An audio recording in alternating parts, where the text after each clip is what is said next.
Ano po, ba't kayo nagtutulak ng kariton? Saan po ba kayo galing or saan kayo papunta? Oo, ganito naman po galing po kami na.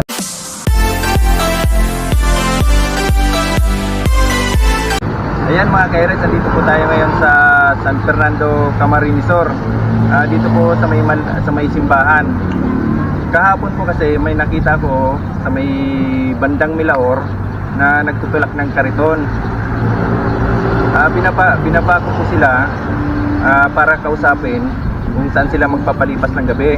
Nakapagsabi sila na magpapalipas daw sila ng gabi dito sa may simbahan ng San Fernando Camarines Sur. Kaya po, di ko po sila kahapon na entertain kasi makikinipin po kami sa tita ko. Kaya ngayon po nakita natin, nandito po sila ngayon sa San Fernando Camarines Sur. Kaya tatanungin po natin sila kung ano po ang gusto nilang tulong. Ayan po, tara po mga ka-rides, kausapin po natin sila. Ayan, dito po yung dalawa nilang karito na tinutulak. Tatanungin natin sila kung ano kailangan nila. Ayan po sila. Andito po sila nakatambay ngayon dito sa may lilim, dito sa may puno, sa may simbahan.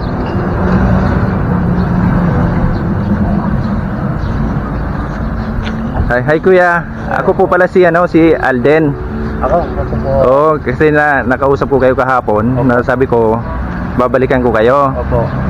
Kasi para na malaman namin kung anong tulong ang pwede namin maibigay. Opo. At kung ano ang makatulong yung mga makakapanood nito. Opo. Ano po, ba't kayo nagtutulak ng kariton? Saan po ba kayo galing or saan kayo papunta? Oo, ganito naman po galing po kami ng Sorsogon dahil yung tinitira po namin na lupa wala na talaga, kinuha na yung may-ari. Tapos ngayon, ako nagpasya dito sa pamilya ko, na buti po sabi ko, ilakarga lahat ng gamit sa kariton, mga gamit natin, at magtulak na lang tayo ng kariton. Kasi pauwi na lang tayo ng Batangas, may gigip pa doon. Kahit pa paano, may masilong na tayo doon sa bahay. Ano pong nangyari sa bahay nyo? Ba't kayo po pinaalis doon? Wala na kami nagsisirahan lang sa Kumbaga nakikitira lang po kayo doon. Oo. Bali nung pandemic, hindi kayo kami alis. Kasi nasa bayan lang. Doon lang po kami nagtatabay. Kaya sa ngayon sabi ko nagpasya ko na diretso na kami. Bali, anong gagawin nyo sir sa Batangas? Doon na ako maninirahan. May matitirhan naman po kayo doon? Oo. Kaya kami dito na lang ang namin, nagtataga kami para makarating. Ano po kuya? Isang pamilya lang po kayo kuya? Oo, isang pamilya lang po. Anong pangalan nyo kuya? Ako po si Alex Navalis. Alex Navalis? Ilang taon na po kayo kuya? 45. 45 years old. Opo.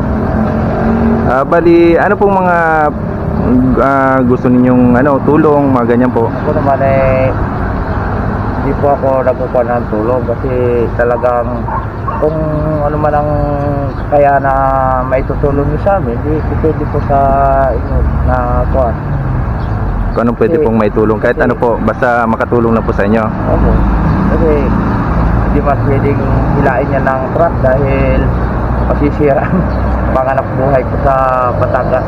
Bali, ano pong ihahanap buhay nyo kung sakali? Ayan ang panganap buhay ko na karito, nag-i-scrap po ako.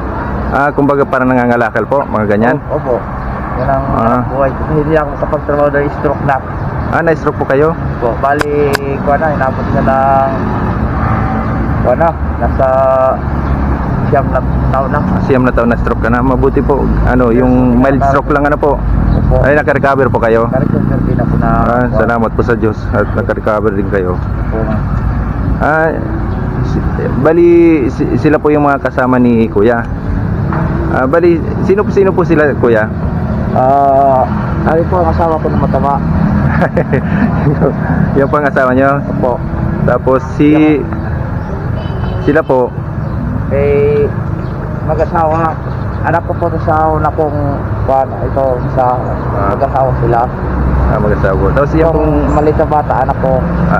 anak nyo po ni ate? Opo. Okay po.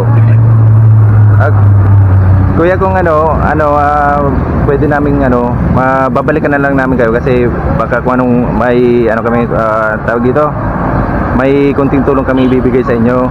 Yung kaya lang namin may tulong. Opo. Sige po. Maraming salamat kuya. Babalik na lang po kami. Opo, opo.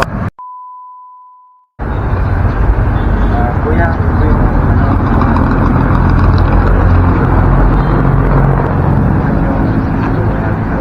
meron po yung panangalihan niyo po mamaya. Opo. Manok. Tapos ito po yung mga binili kong mga grocery, yung mga madali nyo lang pong mga instant para mabili kong sa kalsada.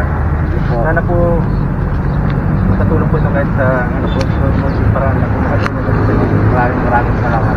Bakit gusto niyo pong manawagan kuya na kung sinong makita sa inyo sa daan, pwede rin, para may makatulong po sa inyo. Manawagan ka na po kuya.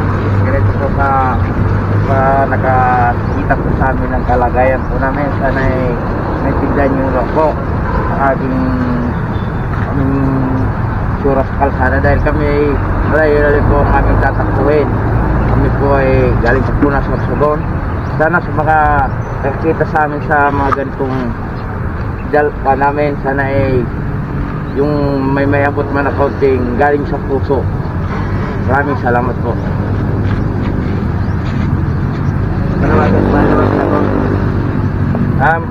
Maraming salamat po. Mananawagan po ako kung sino man pong makakakita po sa kanila sa kalsada. Sana po may paabot man po kayong tulong para po kahit paano malaking tulong na po yung para sa kanila. Kasi malayo-layo pa po ang babiyahe nila. Batangas pa po. Yan lang po muna mga Kay-Ride. Sana po may makatulong po sa kanila. Maraming salamat po. God bless po sa inyong lahat. Thank you po. Ayan mga Kay-Ride, papunta na po sila na ngayon ng Batangas. Sana po may makakita po sa kanila. 2 karton po ang dala nila. At may mga aso. Sana po may makatulong sa kanila. Maraming salamat po.